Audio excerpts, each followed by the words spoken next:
من امروز دهم بازاری دوشنبه کاروان. این سولش چند کاروانه؟ 98 سول. من قفوش.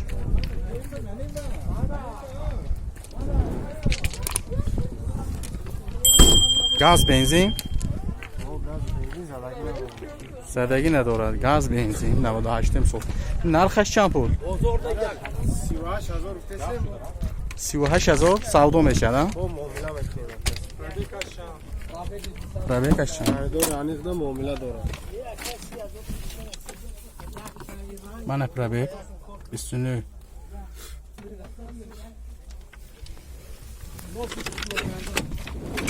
یک پیشش هست. من این پیشش.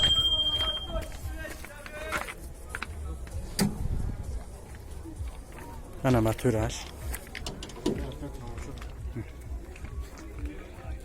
چقدر حجت دارن؟ 6 ماه حجت دارن. نمره تلفن چند؟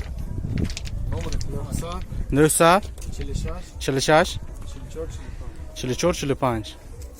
او سودا میشن. فایز نماش. زفیره سالش چندی نه؟ 2002 سال 10 ایربا. 1.8 دیسکا بالونو نه وکا 4 بالون نه درنو پولیکو قیمت زده گرد çok değerli. چند گفتی نه؟ یا کجور 48,000 گفته سین تو خریداری آمریکا مومیلا میکنیم من 48,000 سومو او سودا میشه بلوشتلوی خودش بلد 1.8 2002 10 ایربا که 4 کلوپه این پرابیک 16,000 شور الکتره بازار دوشنبه مقصد ده با کپوت چند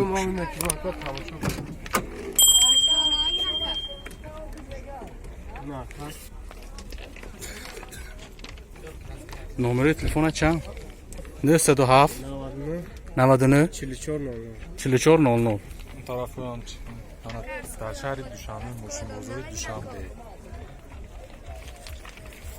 من همه ماشین 2002 سال